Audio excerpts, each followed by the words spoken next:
Lalu malaikat yang kelima meniup sangkakalanya, dan sebuah bintang jatuh dari langit, keluarlah belalang-belalang ke atas bumi, dan kuasa seperti kalajengking, dan kepada mereka dipesankan supaya mereka hanya menyiksa manusia yang tidak memakai meterai Allah di dahinya. Saudara, yang kelima ini ada kesakitan yang luar biasa. Saudara, kita tahu hari-hari ini ada begitu banyak penyakit. Tadi deklarasinya kita menahan, tapi hati-hati dengan sakit di dalam. Saudara, ada orang-orang yang dia tidak sadar ada namanya roh kesakitan. Janganlah takut, sebab aku menyertai engkau. Janganlah bimbang, sebab aku ini Allahmu. Aku akan meneguhkan, bahkan akan menolong engkau. Aku akan memegang engkau dengan tangan kananku yang membawa kemenangan. Edukasi rohani. Kalau saya mau marah, saya ngomong sama Tuhan. Itu pelajaran Pak Yusak. Apapun ngomong. Misalnya bilang ini, aduh Tuhan saya kesal banget. Saya ngomel sama Tuhan. Tuhan saya sebel begini. Saya bilang, boleh marah enggak? Terus tiba-tiba nanti Tuhan ngomong, kamu coba lihat dari sudut ini. Kamu coba lihat dari sudut ini. Saudara, dan biasanya kalau Tuhan ngomong tiba-tiba saya sudah reda. Saudara, dan saya senyum. Dan kemudian saya mulai tanya, oke, saya tidak boleh marah. Terus apa yang harus saya lakukan? Misalnya Tuhan bilang gini, panggil. Ya, ajak doa sama kamu. Panggil. Ya, didik. Saudara, dan itu melatih. Sehingga kita itu seperasaan, sedarah, saudara sedaging dengan Tuhan. Tapi setiap pagi saya juga sering tumpang tangan dan bilang gini, DNA baru. Karena itu saya bikin lagu Ciptakan Lagi. Saudara, karena saya tahu kita butuh diciptakan hari demi hari dalam sebuah DNA yang baru, yang serupa, segambar dengan Tuhan. Dan kalau saudara ini sungguh-sungguh ya, apapun ya, simpelnya apapun, buat perasaanmu sama dengan Tuhan. Buat caramu melihat sama dengan Tuhan. Buat caramu bekerja sama dengan Tuhan. Maka saudara akan melihat bagaimana engkau diubahkan dari satu kemenangan, dari satu kemuliaan, dari satu saudara, sesuatu yang kelimpahan demi kelimpahan. Saudara, bahkan misalnya nih, saudara ya, kami buat batik, kami nanya, Tuhan, kamu mau ngomong apa hari ini?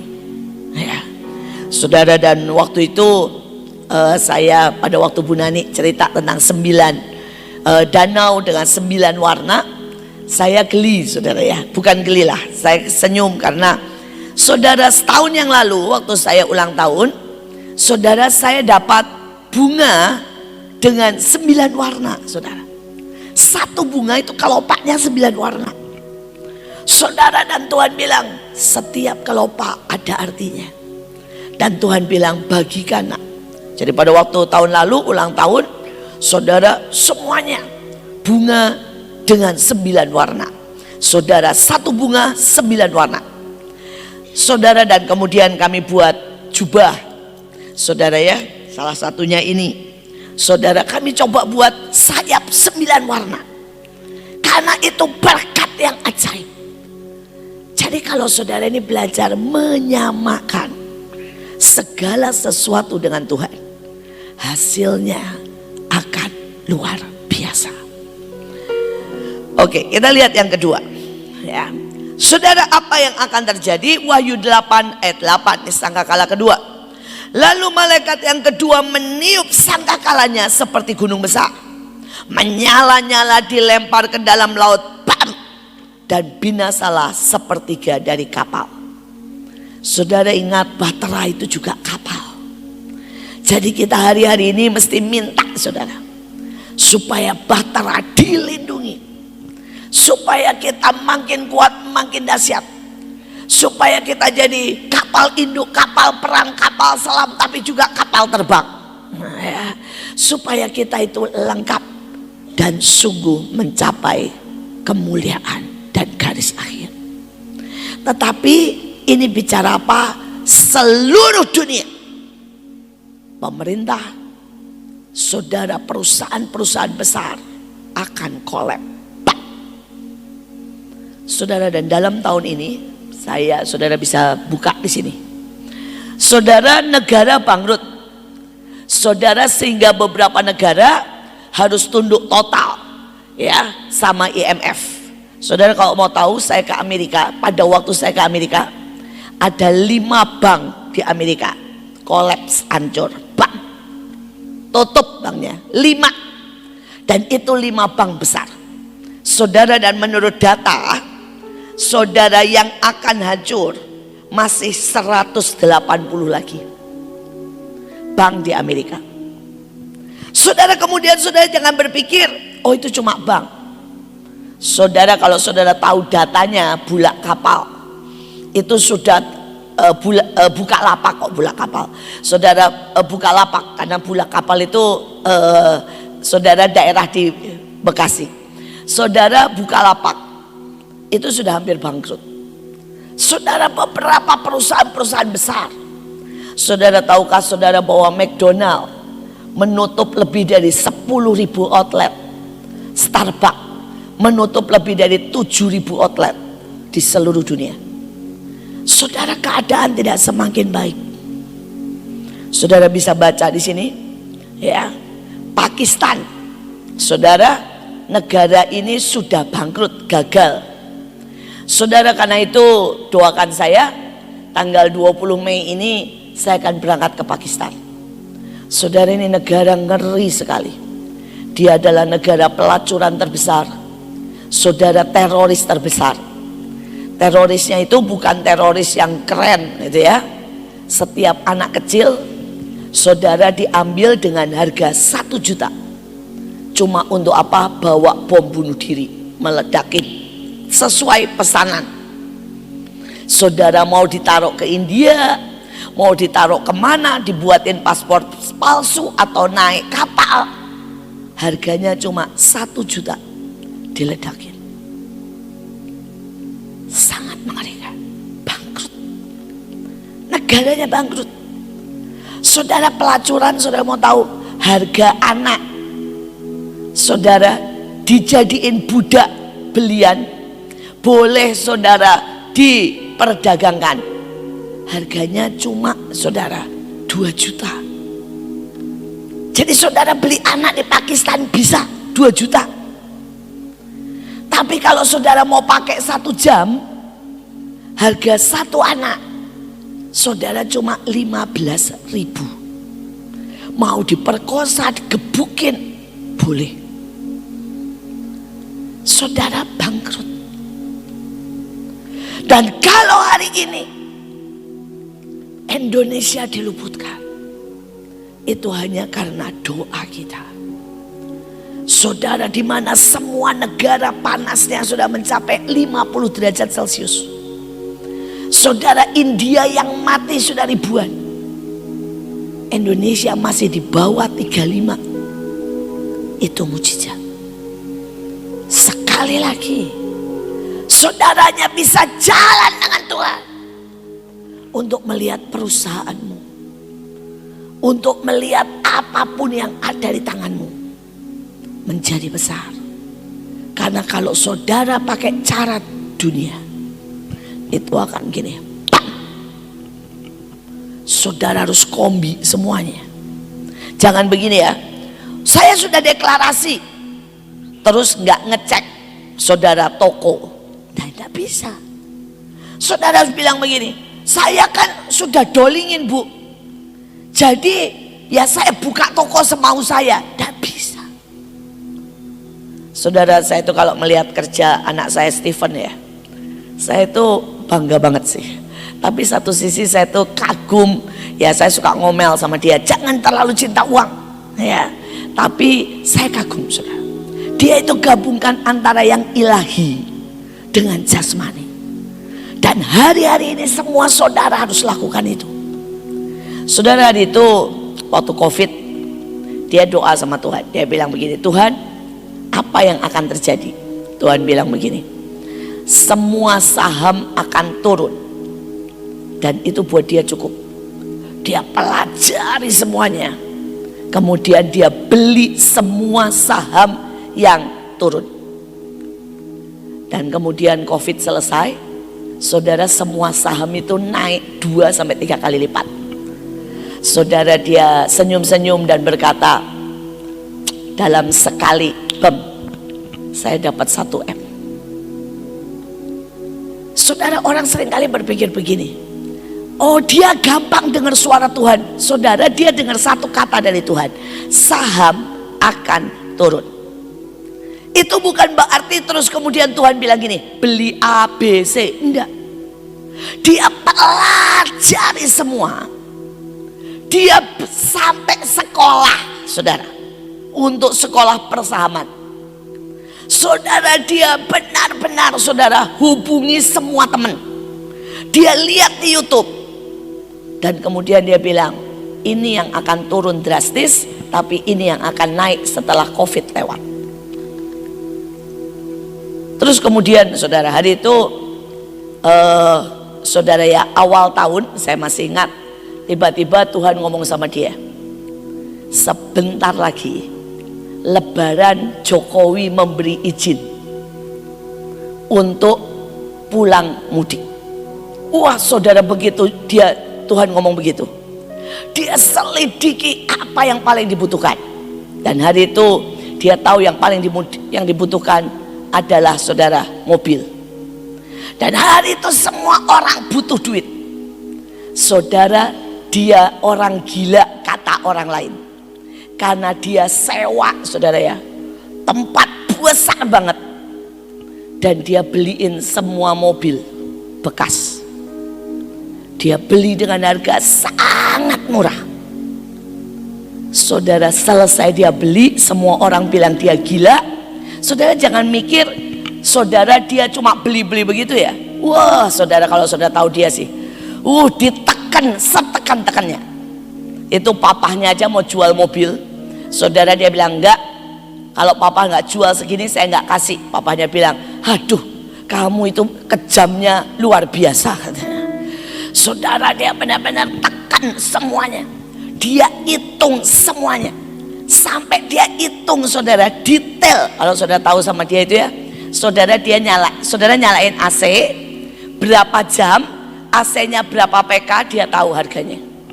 Saudara, kemarin saya nyalain AC seharian, terus rumah saya, terus dia ngomong begini, Mama, AC 1,5 PK nyala 12 jam itu harganya 6.000. Mama pemborosan 6.000. Saya bilang gini, aduh pen 6.000 lu hitung, saya bilang. Saudara, pemanas, saudara ya, dia bilang gini, saya nggak mau pakai pemanas listrik. Saya bilang, kenapa? Mama tahu nggak, pemanas listrik itu kalau dinyalain buat mandi sehari pemborosannya 20.000. Sedangkan kalau pakai gas sehari kita cuma keluar 1.000 rupiah. Saya bilang, lu sampai pemanas listrik, sampai gas di rumah lu hitunglah. Dia bilang, kalau saya tidak hitung bagaimana saya bisa berhasil? Saya akan hitung semuanya. Tapi banyak anak Tuhan pakai roh, tapi ngitungnya nggak benar. Saudara, hari-hari ini suka tidak suka, saudara harus gabungkan semuanya. Maka saudara akan dibawa naik. Saat dunia resesi, saudara akan resepsi. Saat dunia gelap, saudara akan menerima kegenapan. Saat dunia kering, saudara akan menerima kelimpahan. Tapi jangan cuma amin, nek ndak ngitung, ndak kerja, ndak denger Tuhan. Ini kayak masak. Kalau saudara masak cuma pakai satu bumbu, gak enak. Saudara, dan hari itu orang bilang dia gila. Tapi saudara, selesai dia beli tuh mobil, 1 bulan kemudian Jokowi mengumumkan orang boleh mudik. Saudara, mobilnya habis dibeli dalam 1 bulan. Saudara bisa bayangin ya, dalam 2 bulan dia balik modal, untung 1 M lagi. Dan hari-hari ini saudara mesti belajar untuk jalan seperti ini untuk 2-3 tahun ke depan. Karena ini masa yang sangat menentukan. Satu sisi saudara bisa masuk kengerian, satu sisi saudara bisa masuk kemuliaan. Dan jangan bilang itu tergantung nasib, tidak ada. Karena ayatnya berkata Tuhan memberikan kelimpahan, kebaikan, kemuliaan buat setiap anak-anaknya. Tergantung kita. Tergantung kita. Saudara, kalau saudara bilang gitu, itu anak Bu In, enggak. Saudara ada anaknya Pak Hendrik Makassar. Wah, itu saudara, itu juga mengerikan saudara. Itu persis sama seperti Stephen. Passionnya menggabungkan antara Tuhan, saudara, dengan saudara ya kerja.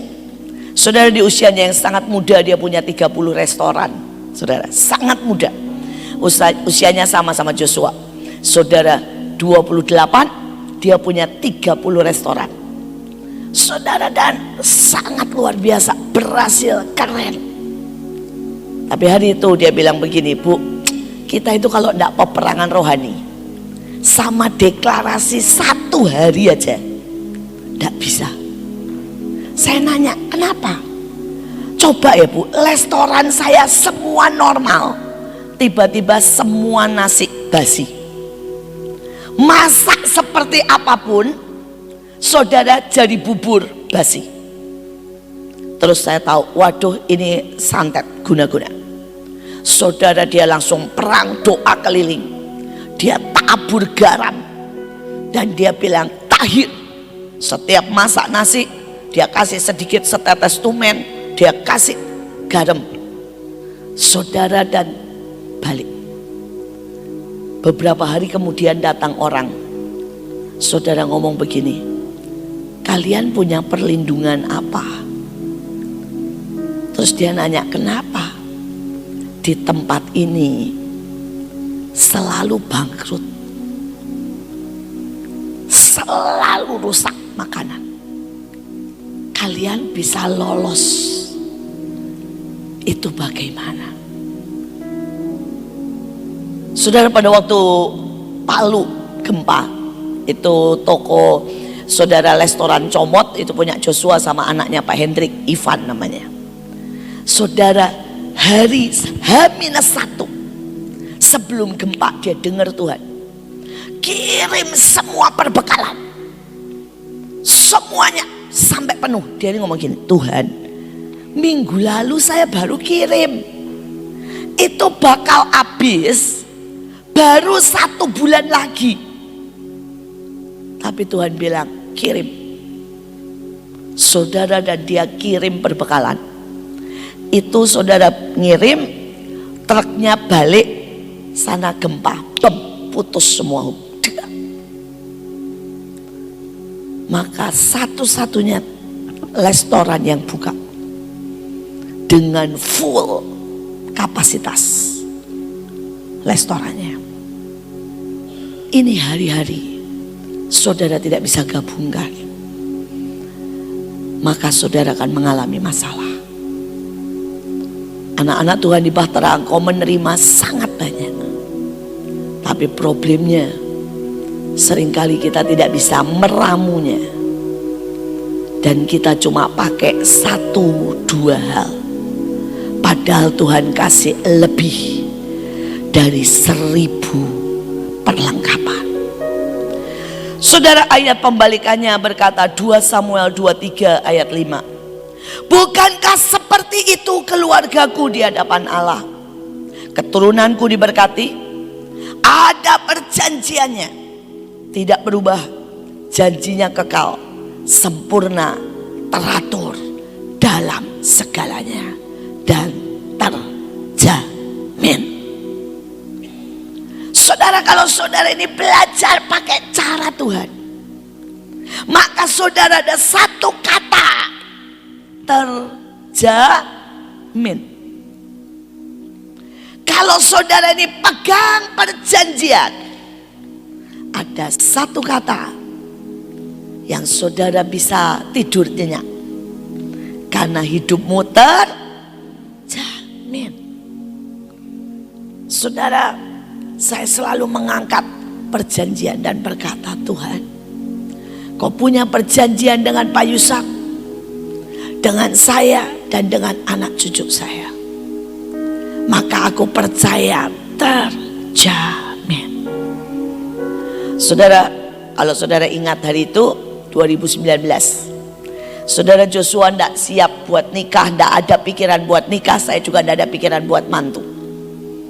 Tiba-tiba dalam hadirat Tuhan, seorang hamba Tuhan dari luar ngomong begini, Tuhan bilang kamu mesti menikah 999. Saudara, kami diteguhkan dan Joshua cuma bilang nurut.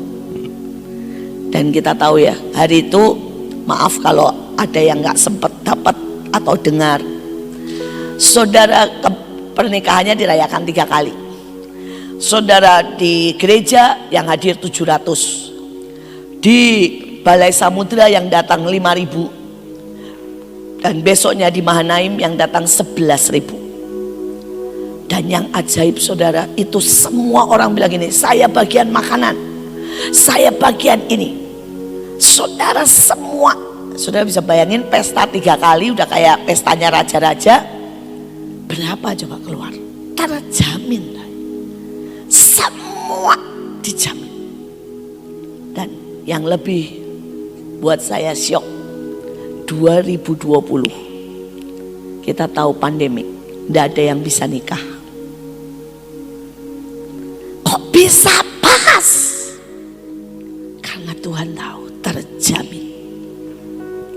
Saudara, tapi kita ini harus ikut pas. Dan kalau saudara tahu itu, kadang-kadang saya juga mikir, dia sampai bilang, Joshua bilang gini, saya ini ya benar-benar sudah hidup, sudah kaya ya, miliknya Tuhan, diatur semuanya, dijamin semuanya. Saudara, Tuhan ngomong begini, kamu tidak ada bulan madu, bulan madunya ke Israel, buat anak di situ. Maka dia bulan madunya di Israel, saudara, dan langsung buat anak, yaitu anaknya. Saudara, makanya namanya Misael, Meet in Israel. Saudara, walaupun itu juga nama Alkitab, Misael itu artinya sama seperti Mikael, menangkap yang dari Tuhan, melakukan yang dari Tuhan. Saudara, tapi itu juga singkatan Meet in Israel, panggilannya Miel, artinya madu. Saudara, dan saya berkata sampai hari ini, saya tuh lihat terjamin. Tapi kami harus lewati hal-hal yang kadang-kadang tidak masuk akal. Bayangin waktu itu pandemik, saudara, COVID, mantu saya lagi hamil Misael, dan Tuhan bilang gini, keliling doain orang sakit. Saudara, dan mantu saya itu positif loh saudara, dalam keadaan saudara ya hamil. Sampai waktu melahirkan dokternya ngomong begini, kamu ini bergaul sama orang COVID ya. Kita ketawa-ketawa aja. Dia bilang begini, karena kamu dan anakmu itu istilahnya ya, antigennya tinggi sekali. Sampai istilahnya kalau mau donor, saudara, hari itu kita kan ada kenal donor, saudara ya. Saudara, dia bilang ini bagus banget. Saudara bayangkan, kelihatannya nggak make sense. Saudara hamil 7 bulan suruh doain orang setiap hari. Dan lahir dengan saudara antibody mantap banget. Saudara 100%. Itu ada angkanya, mentok cucu dan mantu saya. Saudara, dan sampai hari ini, dan waktu itu kan dia lahir, pandemik belum selesai. Maka cucu saya itu enggak pernah pakai masker, kerjanya tumpang tangan sama orang pandemik COVID. Saudara. Dan saya mau berkata, bisa enggak saudara ngerti kita hidup di masa yang sangat saudara ekstrim, mengerikan, ada tantangan. Tapi Tuhan bilang kamu akan lebih dari pemenang. Amin. Pegang perjanjiannya, taat, terjamin. Kita lihat yang ketiga. Saudara, yang ketiga dikatakan, maka malaikat yang ketiga meniup sangkakala dan jatuhlah dari langit bintang besar, dan sepertiga dari semua air menjadi absintus. Orang mati karena air itu, sebab menjadi pahit. Hari-hari ini saya tuh bertemu dengan orang kepahitan itu sampai istilah saya nih ya, beludak, meluap. Saudara, di Sabtu yang kemarin saya ketemu dengan satu anak muda, usianya baru 16 tahun. Dalam satu komunitasnya yang bunuh diri 16 orang. Saya tanya, dalam berapa lama? 1 tahun.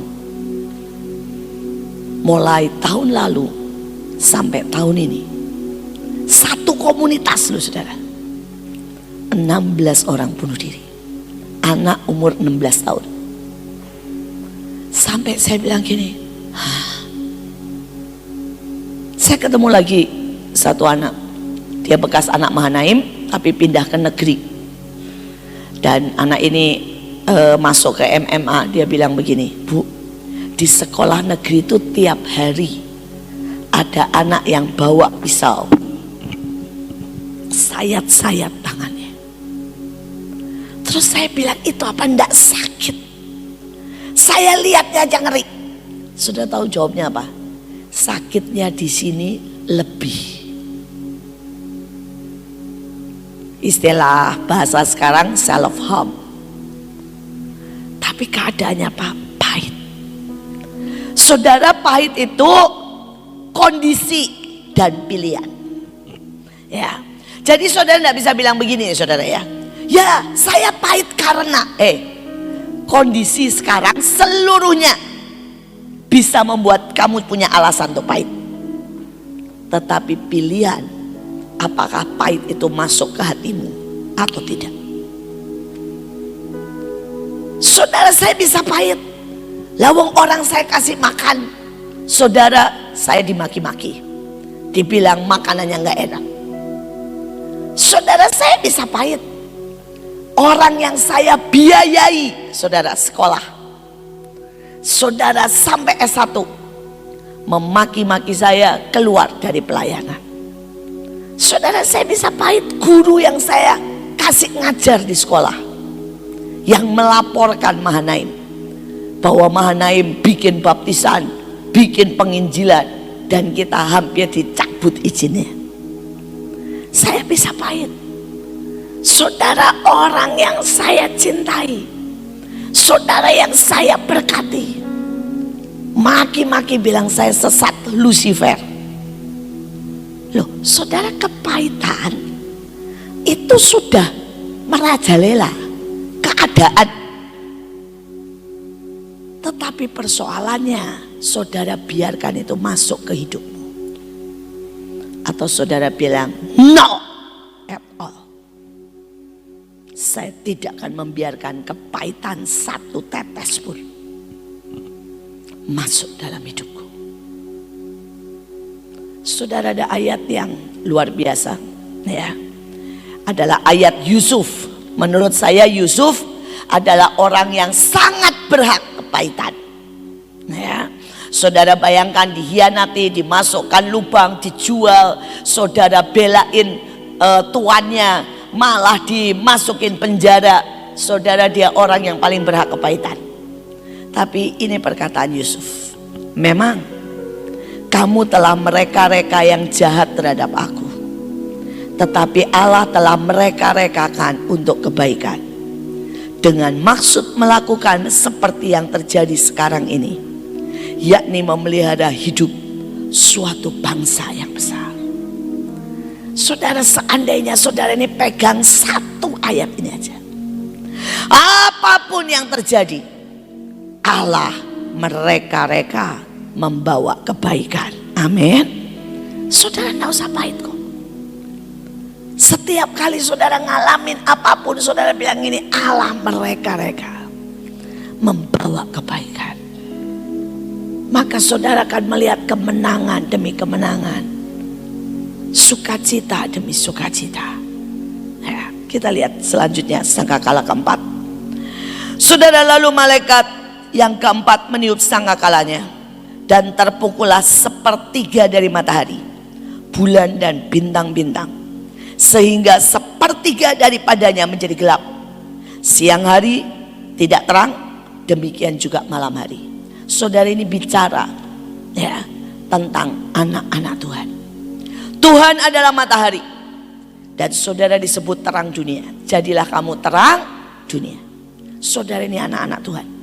Saudara, bulan adalah orang-orang yang nomor 2. Mereka yang melaksanakan eksekusi daripada matahari-matahari. Saudara, bintang adalah mereka yang bersinar karena hasil pelayanan mereka. Tapi Tuhan bilang ini sepertiga akan gelap. Saya ke Amerika sedih banget. Satu gereja yang dulu membuat saudara GPDI di Indonesia, dan sekarang di Indonesia 50.000. Saudara, gereja GPDI aslinya dari Amerika tutup, dan di seluruh Amerika sudah habis, tinggal 2. Saudara bisa bayangkan? Tahukah saudara data, ini data saudara, di Belanda setiap minggu 2 gereja ditutup.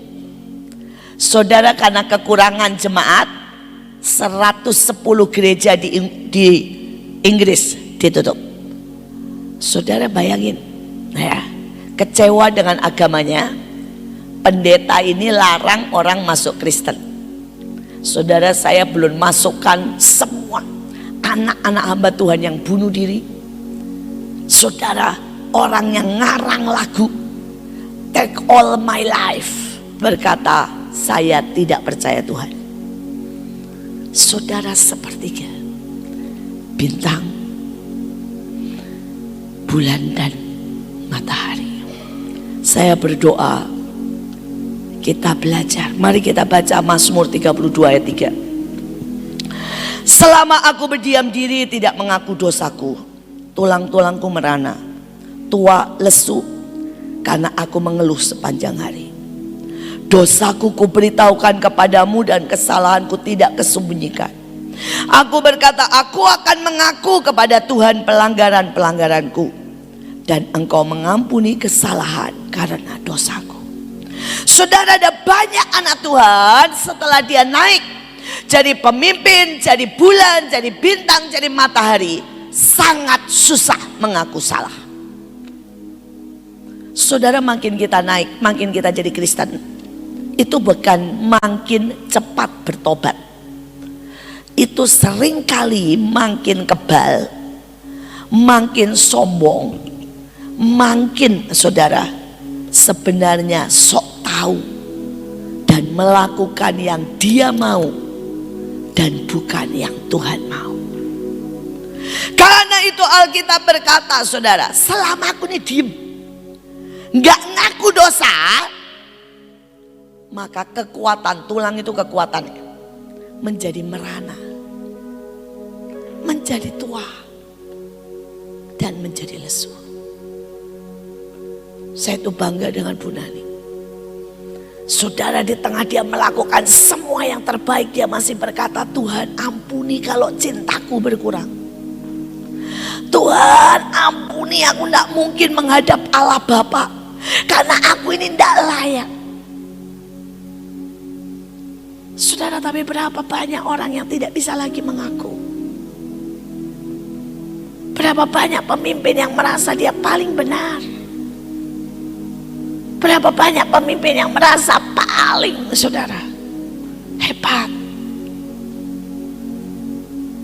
Saya berdoa kita setiap hari check and recheck dan urusan, supaya tidak ada dosa yang makin tebal, dan tiba-tiba kita terpisah dari Tuhan. Saudara, di Sabtu yang kemarin ada kejadian kecil lah. Saudara, kami dipanggil untuk ngisi di GOR. Waktu kami dipanggil ngisi di GOR, saudara, yang panggil itu wali kota sendiri. Saudara, kemudian orang-orang panitianya. Ada orang marah-marah karena kami menginjak rumput. Setelah marah-marah, saudara, dia bilang mau nuntut dan sebagainya. Saudara, tiba-tiba saya tuh kesal, ego saya naik. Ini ego, benar-benar bukan yang lain, just ego. Terus saya tiba-tiba ngomong gini, udah, kita nggak usah datang. Ngapain datang? Keluar duit, kita bagian makanan buat panitia 1.000, kita bagian minuman buat panitia 1.000, kita bagian penari 1.000 orang. Saya bilang nggak usah datang. Enak aja marah-marah nuntut, harusnya dia mohon-mohon nyembah-nyembah, saya buat datang. Saudara, sebegitu sombongnya saya loh, saudara. Saudara minta ampun gak, saudara? Terus saya ngomong sama Ibu Ruth, AB saya yang bagian makanan, dia mah pelit memang, langsung ngomong begini, Bu, makan pagi aja 30 juta itu buat panitia. Jadi kalau ibu marah, saya dukung. Saya tidak kirim makanan, lumayan pemotongan 30 juta. Makan sore lagi 60 juta, saya dukung. Nah, saudara, dia memang kompor saya, saudara. Ya. Saudara, karena kalau 30-60 juta itu tidak pernah uang dari Mahanaim atau uang dari saya. Saya itu melatih semua anak buah saya mandiri dan berjalan dengan Tuhan. Jadi kalau bagian makanan, berapapun butuhnya, dia harus cari uang, dia harus berdoa, dia harus melatih, dia harus gabungkan antara tanya Tuhan, minta, dan juga saudara catering. Saudara, demikian Bu Nike pegang penari, dari jubah semuanya, tidak pernah bisa minta Mahanaim. Mereka harus belajar berjalan dengan iman. Nah, saudara, jadi buat dia, kalau saya membatalkan, beban dia berkurang 90 juta. Ya, jadi dia kompori saya, saudara. Saudara, saya sudah mau telepon, mau bilang ini batalin semua. Tiba-tiba saya duduk, saudara, Bevis khotbah dan bilang begini, semakin engkau naik, masalahnya seberapa engkau bisa semakin rendah hati. Waduh, itu kayak godam tiba-tiba gini, aduh Tuhan, saya kok bisa sombong ini ya. Saya langsung bilang sama Ibu Nike, Ibu Ruth, tetap kasih makanan, kasih minuman, kita tetap nari, dan kita yang minta maaf. Saudara, itu hal kecil sih ya, tapi itu menunjukkan betapa menjijikkannya saya. Sombong itu loh. Saya ini, kita ini cuma dimaki-maki begini. Kenapa nginjak rumput? Saya tuntut karena tidak sopan injak rumput. Cuma digituin loh. Padahal kalau saya ngomong gini, ya Pak, maaf, kita keluar dari rumput, selesai loh, saudara. Selesai. Gitu mau saya perkarain. Saya bilang ini, oh dia berani nuntut saya. Oh, saya kasih pelajaran. Coba begitu reaksinya. Sekali lagi, hati-hati dengan semua kesombongan, dosa, kemalasan, kebebalan, kata-kata negatif. saudara, yang tanpa sadar itu melekat di para bintang, para bulan, para matahari. Mari kita teruskan sangkakala kelima. Lalu malaikat yang kelima meniup sangkakalanya, dan sebuah bintang jatuh dari langit, keluarlah belalang-belalang ke atas bumi, dan kuasa seperti kalajengking. Dan kepada mereka dipesankan supaya mereka hanya menyiksa manusia yang tidak memakai meterai Allah di dahinya. Saudara, yang kelima ini ada kesakitan yang luar biasa. Saudara, kita tahu hari-hari ini ada begitu banyak penyakit. Tadi deklarasinya kita menahan. Tapi hati-hati dengan sakit di dalam. Saudara, ada orang-orang yang dia tidak sadar ada namanya roh kesakitan. Saudara, saya pernah berjumpa ini dengan sangat real, saudara.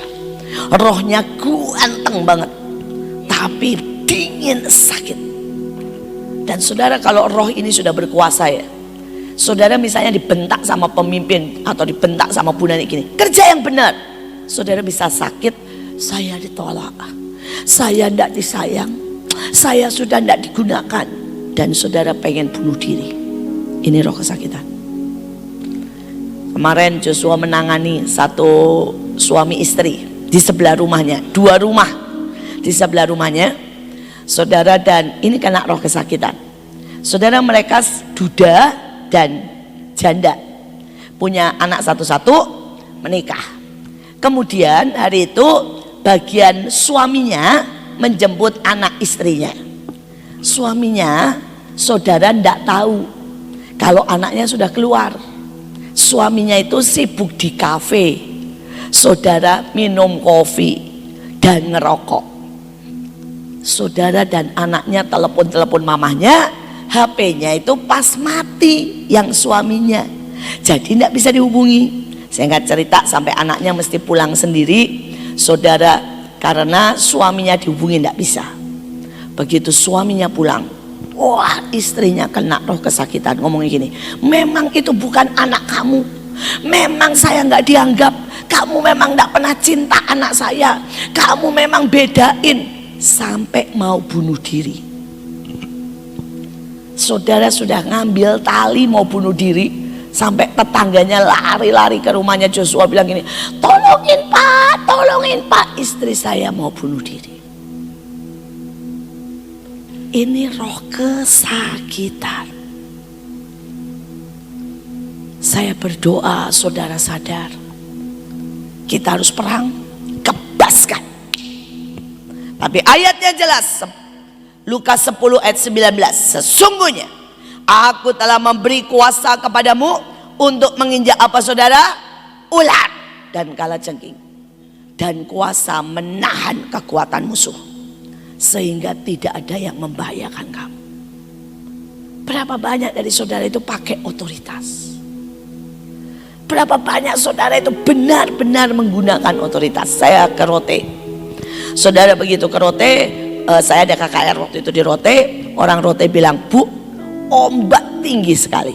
Saya bilang, enggak apa-apa, nanti kita pakai otoritas, saudara. Dan kemudian singkat cerita, saya sampai ke sana, di pinggir sungai. Saya bilang begini,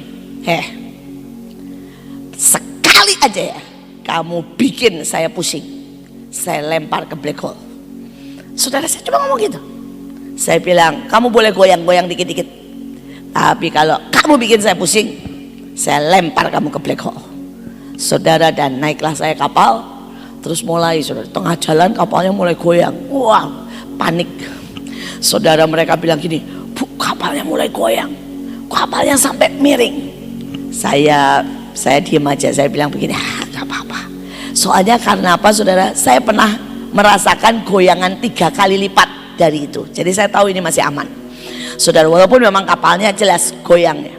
Tapi sembari saya merem, saya ngomong begini, buat aja lagi, sedikit lagi gue mulai gak enak. Kalau lu bikin gue pusing, saya minta Tuhan kirim malaikat, kirim ke black hole. Saudara, begitu saya ngomong, langsung reda, langsung reda, jerat, tidak goyang sama sekali, saudara. Saudara dan saya sampai ke sana dengan tenang. Beberapa orang bilang begini, kas guyon Ibu Iin kayak Tuhan Yesus. Pas kapal goyang-goyangnya dia tidur, begitu kapalnya diem dia bangun, katanya ya. Saudara, saya ketawa. Saudara, saya tuh nggak tidur, sama sekali nggak tidur, saudara. Tapi saya merem. Saya bilang gini, saya sembari merem itu saya sembari doa, saudara. Saya sembari urusan sama iblis, sama Tuhan. Saya tanya, saya bilang, Tuhan, ini mulai kurang ajar, ini mulai goyang-goyang. Ya. Sekali lagi, kita punya kuasa. Amsal pasal 10. Kumpulan Amsal-Amsal Salomo. Amsal-Amsal Salomo. Anak yang bijak mendatangkan sukacita kepada ayahnya, tetapi anak yang bebal adalah kedukaan bagi ibunya. Harta benda yang diperoleh dengan kefasikan tidak berguna, tetapi kebenaran menyelamatkan orang dari maut. Tuhan tidak membiarkan orang benar menderita kelaparan, tetapi keinginan orang fasik ditolaknya. Tangan yang lamban membuat miskin, tetapi tangan orang rajin menjadikan kaya. Siapa mengumpulkan pada musim panas, ia berakal budi. Siapa tidur pada waktu panen, membuat malu. Berkat ada di atas kepala orang benar, tetapi mulut orang fasik menyembunyikan kelaliman. Kenangan kepada orang benar mendatangkan berkat, tetapi nama orang fasik menjadi busuk. Siapa bijak hati memperhatikan perintah-perintah, tetapi siapa bodoh bicaranya akan jatuh. Siapa bersih kelakuannya, aman jalannya, tetapi siapa berliku-liku jalannya akan diketahui. Siapa mengedipkan mata menyebabkan kesusahan. Siapa bodoh bicaranya akan jatuh. Mulut orang benar adalah sumber kehidupan, tetapi mulut orang fasik menyembunyikan kelaliman. Kebencian menimbulkan pertengkaran, tetapi kasih menutupi segala pelanggaran. Di bibir orang berpengertian terdapat hikmat, tetapi pentung tersedia bagi punggung orang yang tidak berakal budi. Orang bijak menyimpan pengetahuan, tetapi mulut orang bodoh adalah kebinasaan yang mengancam. Kota yang kuat bagi orang kaya ialah hartanya, tetapi yang menjadi kebinasaan bagi orang melarat ialah kemiskinan. Upah pekerjaan orang benar membawa kepada kehidupan, penghasilan orang fasik membawa kepada dosa. Siapa mengindahkan didikan menuju jalan kehidupan, tetapi siapa mengabaikan teguran tersesat. Siapa menyembunyikan kebencian, dusta bibirnya. Siapa mengumpat adalah orang bebal. Di dalam banyak bicara pasti ada pelanggaran, tetapi siapa yang menahan bibirnya berakal budi. Lidah orang benar seperti perak pilihan, tetapi pikiran orang fasik sedikit nilainya. Bibir orang benar menggembalakan banyak orang, tetapi orang bodoh mati karena kurang akal budi. Berkat Tuhanlah yang menjadikan kaya, susah payah tidak akan menambahinya. Berlaku cemar adalah kegemaran orang bebal, sebagaimana melakukan hikmat bagi orang yang pandai. Apa yang menggentarkan orang fasik, itulah yang akan menimpa dia. Tetapi keinginan orang benar akan diluluskan. Bila taufan melanda, lenyaplah orang fasik, tetapi orang benar adalah alas yang abadi. Seperti cuka bagi gigi dan asap bagi mata, demikian si pemalas bagi orang yang menyuruhnya. Takut akan Tuhan memperpanjang umur, tetapi tahun-tahun orang fasik diperpendek. Harapan orang benar akan menjadi sukacita, tetapi harapan orang fasik menjadi sia-sia. Jalan Tuhan adalah perlindungan bagi orang yang tulus, tetapi kebinasaan bagi orang yang berbuat jahat. Orang benar tidak terombang-ambing untuk selama-lamanya, tetapi orang fasik tidak akan mendiami negeri. Mulut orang benar mengeluarkan hikmat, tetapi lidah bercabang akan dikerat. Bibir orang benar tahu akan hal yang menyenangkan, tetapi mulut orang fasik hanya tahu tipu muslihat.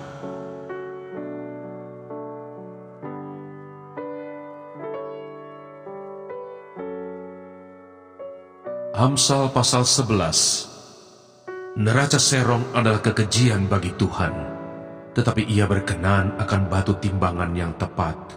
Jikalau keangkuhan tiba, tiba juga cemooh. Tetapi hikmat ada pada orang yang rendah hati. Orang yang jujur dipimpin oleh ketulusannya, tetapi pengkhianat dirusak oleh kecurangannya. Pada hari kemurkaan, harta tidak berguna, tetapi kebenaran melepaskan orang dari maut. Jalan orang saleh diratakan oleh kebenarannya, tetapi orang fasik jatuh karena kefasikannya. Orang yang jujur dilepaskan oleh kebenarannya, tetapi pengkhianat tertangkap oleh hawa nafsunya. Pengharapan orang fasik gagal pada kematiannya, dan harapan orang jahat menjadi sia-sia. Orang benar diselamatkan dari kesukaran, lalu orang fasik menggantikannya. Dengan mulutnya orang fasik membinasakan sesama manusia, tetapi orang benar diselamatkan oleh pengetahuan. Bila orang benar mujur, beria-rialah kota, dan bila orang fasik binasa, gemuruhlah sorak-sorai. Berkat orang jujur memperkembangkan kota, tetapi mulut orang fasik meruntuhkannya. Siapa menghina sesamanya tidak berakal budi, tetapi orang yang pandai berdiam diri.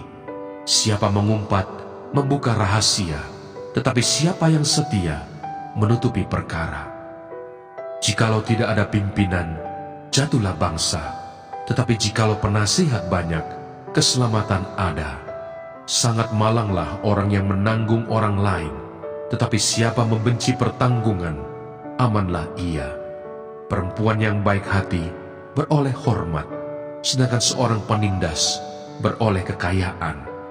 Orang yang murah hati berbuat baik kepada diri sendiri, tetapi orang yang kejam menyiksa badannya sendiri. Orang fasik membuat laba yang sia-sia, tetapi siapa menabur kebenaran mendapat pahala yang tetap. Siapa berpegang pada kebenaran yang sejati menuju hidup, tetapi siapa mengejar kejahatan menuju kematian. Orang yang serong hatinya adalah kekejian bagi Tuhan, tetapi orang yang tak bercela, jalannya dikenannya. Sungguh, orang jahat tidak akan luput dari hukuman, tetapi keturunan orang benar akan diselamatkan. Seperti anting-anting emas dijungur babi, demikianlah perempuan cantik yang tidak susila. Keinginan orang benar mendatangkan bahagia semata-mata, harapan orang fasik mendatangkan murka. Ada yang menyebar harta, tetapi bertambah kaya. Ada yang menghemat secara luar biasa, namun selalu berkekurangan. Siapa banyak memberi berkat, diberi kelimpahan. Siapa yang memberi minum, ia sendiri akan diberi minum. Siapa menahan gandum, ia dikutuki orang, tetapi berkat turun di atas kepala orang yang menjual gandum. Siapa mengejar kebaikan, berusaha untuk dikenan orang, tetapi siapa mengejar kejahatan akan ditimpa kejahatan. Siapa mempercayakan diri kepada kekayaannya akan jatuh, tetapi orang benar akan tumbuh seperti daun muda. Siapa yang mengacaukan rumah tangganya akan menangkap angin. Orang bodoh akan menjadi budak orang bijak. Hasil orang benar adalah pohon kehidupan, dan siapa bijak mengambil hati orang. Kalau orang benar menerima balasan di atas bumi, lebih-lebih orang fasik dan orang berdosa.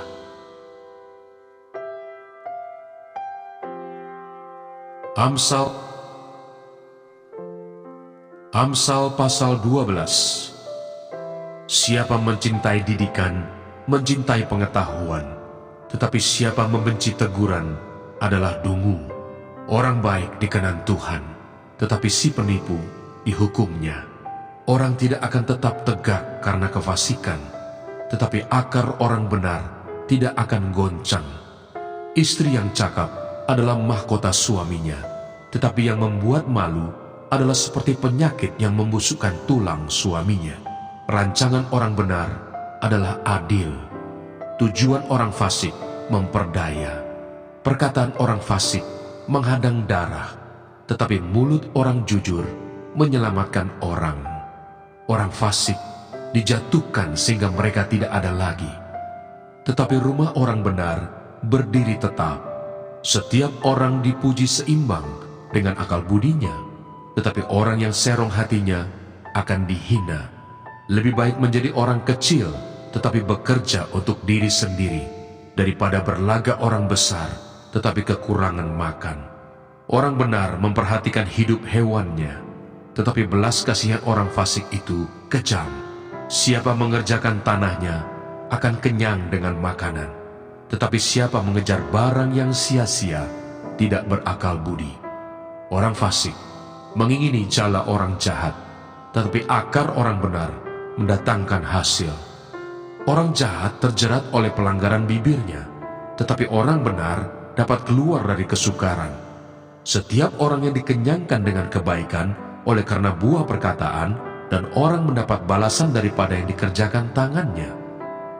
Jalan orang bodoh lurus dalam anggapannya sendiri, tetapi siapa mendengarkan nasihat, ia bijak. Bodohlah yang menyatakan sakit hatinya seketika itu juga, tetapi bijak yang mengabaikan cemooh. Siapa mengatakan kebenaran, menyatakan apa yang adil, tetapi saksi dusta menyatakan tipu daya. Ada orang yang lancang mulutnya seperti tikaman pedang, tetapi lidah orang bijak mendatangkan kesembuhan. Bibir yang mengatakan kebenaran tetap untuk selama-lamanya, tetapi lidah dusta hanya untuk sekejap mata.